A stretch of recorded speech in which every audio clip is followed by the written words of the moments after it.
রসগোল্লা নামটা শুনলেই তো মুখে পানি চলে আসে, তাই না?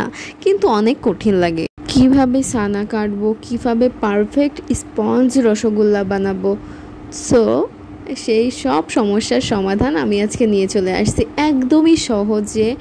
একদম সহজে কিভাবে আপনারা বাসায় 1 কেজি দুধ দিয়ে অনেকগুলো রসগোল্লা তৈরি করে নিতে পারবেন, সেই রেসিপিটা আপনাদের সাথে শেয়ার করব A to Z।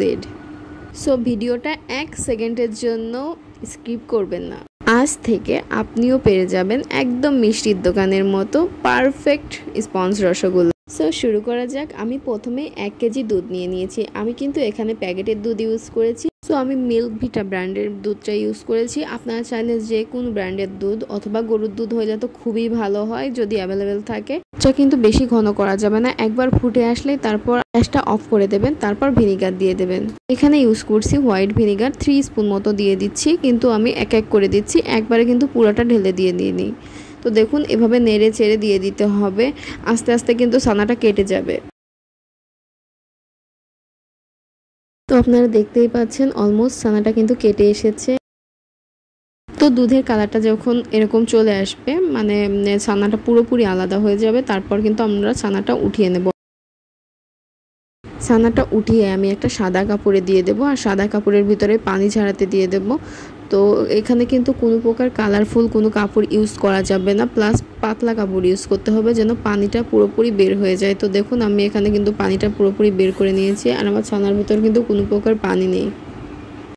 এবার আমি খুব ভালোভাবে মথে নেব। পারফেক্ট রসগোল্লার জন্য কিন্তু এটা অনেক ইম্পর্ট্যান্ট। তো আপনারা কিন্তু সময় নিয়ে ভালোভাবে মথে নেবেন। এই পর্যায়ে দেখুন ছানাটা অনেক সফট হয়ে এসেছে। এরপর আমি দিয়ে দেব হাফ স্পুন মতো ময়দা আর সামান্য একটু বেকিং পাউডার দিয়ে দিচ্ছি। এই টিপসটা কিন্তু কেউ শেয়ার করে না, বাট বেকিং পাউডারটা দিলে কিন্তু রসগোল্লাটা অনেক বেশি ভালো হয়, স্পঞ্জি হয়। আবার খুব ভালোভাবে মিশিয়ে আমি 2 থেকে 3 মিনিট মতো মথে নেব। তো এবার কিন্তু আমার ডোটা অলমোস্ট রেডি হয়ে গেছে। আমার ছানার ডোটা দেখুন কতটা সফট হয়ে আসছে। তো আমি এবার খুব ভালোভাবে রসগোল্লার শেপে করে নেব। সবগুলো সেম সাইজের করার ট্রাই করছি। দেখুন এভাবে খুব ভালোভাবে কিন্তু রাউন্ড করে নিতে হবে, শেপটা দিয়ে দেব। আর এ পর্যায়ে কিন্তু একটু চেপে চেপে ভালোভাবে দিতে হবে যেন কোনো প্রকার ক্র্যাক আসে না। ক্র্যাক আসলে কিন্তু ওটা ফেটে যাওয়ার সম্ভাবনা থাকে। অন্য একটি পাত্রে আমি দিয়ে দিচ্ছি 1 কাপ চিনি আর 4 কাপ পরিমাণ পানি।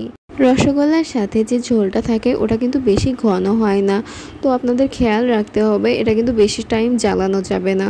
তো দেখুন চিনিটা মিশে আসলে আর একবার ফুটে উঠলে কিন্তু আমি রসগোল্লাটা দিয়ে দেব। আর রসগোল্লা দেওয়ার সময় একটু আঁচটা মিডিয়াম রাখবেন।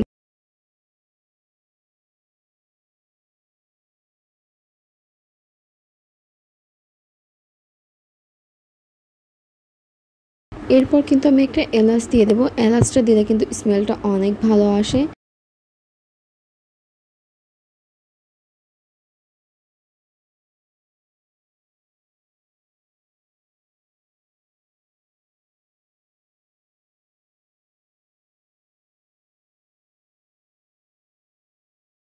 একে একে সবগুলো রসগোল্লা দিয়ে দিচ্ছি।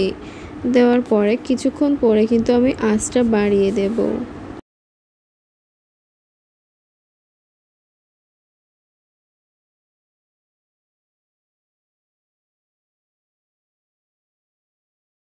এবার আঁচটা বাড়িয়ে আমি ঢাকনাটা দিয়ে ঢেকে দিচ্ছি, আর এই ছিদ্রটা আমি একটা টিস্যু পেপার দিয়ে অফ করে দিয়েছি যেন কোনো প্রকার বাতাস বাইরে বেরোতে না পারে।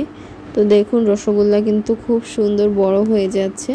দেখুন কতটা বড় হয়ে গেছে, মাশাআল্লাহ দেখতে এত সুন্দর লাগছে, মানে দেখেই কিন্তু আবার খেতে ইচ্ছা করছে আমার।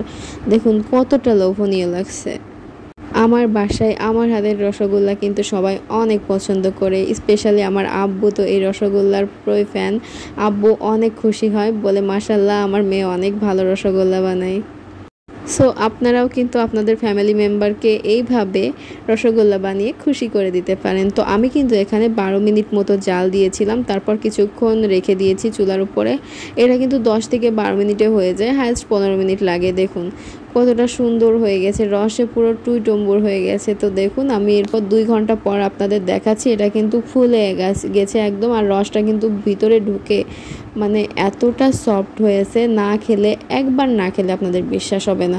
দেখুন কতটা ভালো লাগছে দেখতে, একদম দোকানের মতো পারফেক্ট একটা রসগোল্লা, মাশাল্লাহ। তো এই রেসিপিটা ভালো লেগেছে, আমি শিওর আপনাদের অনেক উপকারে আসবে। একবার হলেও ট্রাই করবেন, মাস্ট ট্রাই করবেন, পারফেক্ট রসগোল্লা হবে।